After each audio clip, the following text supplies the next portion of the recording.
Hello friends, ನಾವಿವತ್ತು ತುಳುನಾಡಿನ ಆರಾಧ್ಯ ದೈವವಾಗಿರುವ ಸ್ವಾಮಿ ಕೊರಗಜ್ಜನ ನೋಡಕ್ ಹೋಗ್ತಾ ಇದ್ದೀವಿ. ಬನ್ನಿ.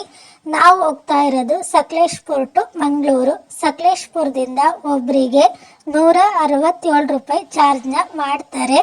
ಸಕಲೇಶಪುರ, ಹಾಸನ ಅಥವಾ ಬೆಂಗಳೂರಿಂದ ಬರೋರು ಮಂಗಳೂರಿಗೆ ಹೋಗುವ ಅವಶ್ಯಕತೆ ಇಲ್ಲ. ಮಂಗಳೂರಿನ ಹಿಂದಿನ ಸ್ಟಾಪ್ ಪಂಪ್ವೆಲ್ ಅಂತ ಸಿಗುತ್ತೆ. ಅಲ್ಲಿ ಇಳ್ಕಂದ್ರೆ ಪ್ರೈವೇಟ್ ಬಸ್ಗಳು ಸಿಗುತ್ತೆ. ಕುತ್ತಾರಿಗೆ ಪ್ರೈವೇಟ್ ಬಸ್ ನಂಬರ್ ಬಂದು 55. ಅಥವಾ ಇಲ್ಲಪ್ಪ ನಾವು ಮಂಗಳೂರಿಗೆ ಹೋಗಿ ಕುತ್ತಾರ್ಗೆ ಹೋಗ್ತೀವಿ ಅಂತ ಅನ್ನೋರಿಗೆ ಮಂಗಳೂರು ಬಸ್ ಸ್ಟ್ಯಾಂಡಿಂದ ಸಿಟಿ ಬಸ್ ನಂಬರು 44 ಅಥವಾ 44B ಇರುತ್ತೆ. ಅಲ್ಲಿಂದನಾದರೂ ನಾವು ಕುತ್ತಾರಿಗೆ ಹೋಗ್ಬೋದು. ಮಂಗಳೂರಿನಿಂದ ಕುತ್ತಾರಿಗೆ 12 ಕಿಲೋಮೀಟರ್ ಡಿಸ್ಟೆನ್ಸ್ ಇದೆ. ನೀವು ಸಕಲೇಶಪುರದಿಂದ ಬರ್ತಾ ಇದ್ದೀರಾ ಅಂತ ಅಂದರೆ ಪ್ಲ್ಯಾಟ್ಫಾರ್ಮ್ ನಂಬರ್ 5ರಲ್ಲಿ ಮಂಗಳೂರು ಬಸ್ಗಳು ಇರ್ತವೆ. ಅಥವಾ ನೀವು ಹಾಸನಿಂದ ಬರ್ತಾ ಇದ್ದೀರಾ ಅಂತ ಅಂದರೆ ಪ್ಲ್ಯಾಟ್ಫಾರ್ಮ್ ನಂಬರ್ 3ನಲ್ಲಿ ಮಂಗಳೂರು ಬಸ್ಗಳು ಇರುತ್ತೆ. ನಾವು ಹೋಗೋ ದಿನ ಫುಲ್ಲು ಮಳೆ ಬರ್ತಾ ಇತ್ತು. ವ್ಯೂ ಎಲ್ಲ ತುಂಬಾ ಚೆನ್ನಾಗಿತ್ತು. ನಾವಿವಾಗ ಪಂಪ್ವೆಲ್ ಹತ್ರ ಇಳ್ಕೊಂಡಿದ್ದೀವಿ. ಪಂಪ್ವೆಲ್ ಹತ್ರ ಬಂದ ತಕ್ಷಣನೇ ನಮಗೆ ಒಂದು ಪ್ರೈವೇಟ್ ಬಸ್ ಸಿಕ್ತು. ಪ್ರೈವೇಟ್ ಬಸ್ ನಂಬರ್ ಬಂದು 55. ಈ ಬಸ್ಸಲ್ಲಿ ಪಂಪ್ವೆಲ್ ಟು ಕುತ್ತಾರಿಗೆ ಒಬ್ಬರಿಗೆ 20 ರೂಪಾಯಿನ ಚಾರ್ಜ್ ಮಾಡಿದ್ರು.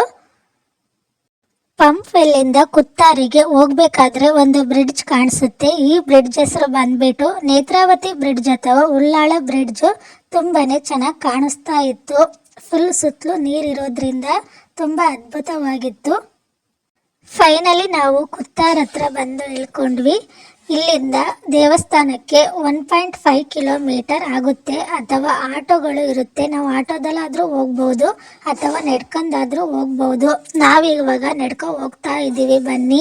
ಇಲ್ಲಿ ಸ್ವಾಮಿ ಕೊರಗಜ್ಜನಿಗೆ ಪ್ರಿಯವಾದ ಚಕ್ಕುಲಿ, ಬೀಡ ಮತ್ತು ಮದ್ಯ ಸಿಗುತ್ತೆ. ಅಲ್ಲೇನೆ ಇಳಿದ ತಕ್ಷಣ ಅಥವಾ ದೇವಸ್ಥಾನದ ಮುಂದ್ಗಡೆನೆ ಇರುತ್ತೆ. ಅಲ್ಲಾದರೂ ತಗೋಬಹುದು. ಇದೇನೆ ಸ್ವಾಮಿ ಕೊರಗಜ್ಜನ ಎಂಟ್ರೆನ್ಸು. ದೇವಸ್ಥಾನದ ಮುಂದೆ ಅಥವಾ ಒಳಗಡೆ ಫೋಟೋ ಅಥವಾ ವಿಡಿಯೋ ಮಾಡುವುದನ್ನು ಸಂಪೂರ್ಣವಾಗಿ ನಿಷೇಧಿಸಿದ್ದಾರೆ. ಅಲ್ಲೇನೆ ಬೋರ್ಡ್ ಹಾಕಿದ್ದಾರೆ. ದೇವಸ್ಥಾನದ ಟೈಮಿಂಗ್ಸ್ ಬಂದು ಬೆಳಿಗ್ಗೆ 7 ಗಂಟೆಯಿಂದ ಸಂಜೆ 6:30ರವರೆಗೆ. ಮಹಿಳೆಯರಿಗೆ ಬೆಳಿಗ್ಗೆ 6:30ರಿಂದ ಸಂಜೆ 6:30ರವರೆಗೆ ಪ್ರವೇಶವಿರುವುದಿಲ್ಲ.